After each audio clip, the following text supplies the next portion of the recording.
À la une donc, de l'actualité, c'est le président égyptien Fattah Sisi qui a ordonné d'allouer 1 milliard de livres égyptiennes supplémentaires à l'Alliance nationale pour le travail de développement civil. Cela coïncide avec la déclaration de 2022 comme l'année de la société civile. Ceci est également intervenu au cours de sa réunion avec le Premier ministre Moustapha Madbouli, le chef des renseignements généraux, le général Abbas Kamel, et un certain nombre de chefs d'organisation de la société civile, membres de l'Alliance nationale pour le travail de développement civil. Le président Sisi a de même ordonné de développer les efforts de charité et de développement de l'Alliance pour étendre ses activités en matière de création d'emplois et d'augmentation de la production ayant ainsi un impact économique positif pour les citoyens.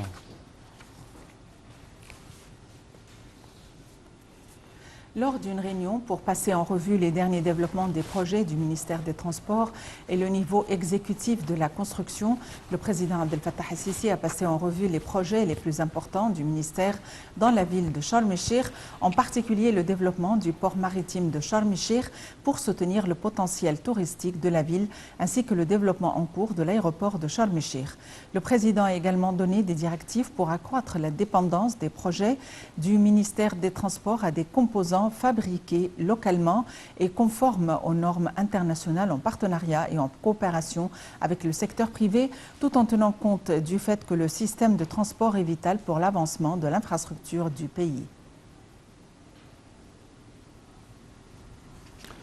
D'autre part, le Premier ministre Dr Moustapha Madbouli a présidé une réunion de suivi des préparatifs de l'accueil par l'Égypte en novembre prochain de la COP27 sur le changement climatique.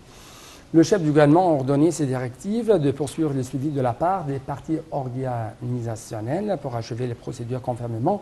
à un calendrier fixé afin que la conférence sorte à l'image qui convient au nom de l'Égypte à son rôle pionnier dans le dossier de travail climatique. L'équipe de voltige sud-coréenne a entamé hier un spectacle de jeux aériens avec l'armée de l'air égyptienne devant les pyramides. Ce spectacle s'est déroulé sous le nom de Pyramids Air Show 2022.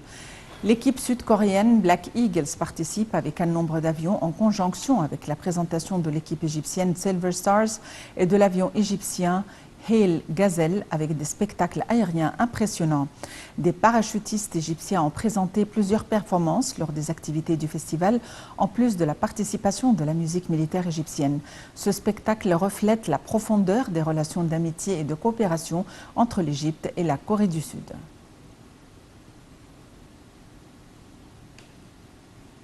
Le ministère de l'Intérieur a annoncé l'acceptation de nouvelles promotions destinées à rejoindre les instituts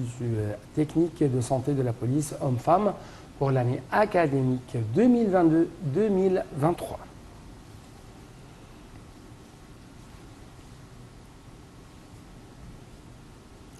Le Liban marque aujourd'hui le 2e anniversaire de la dévastatrice explosion au port de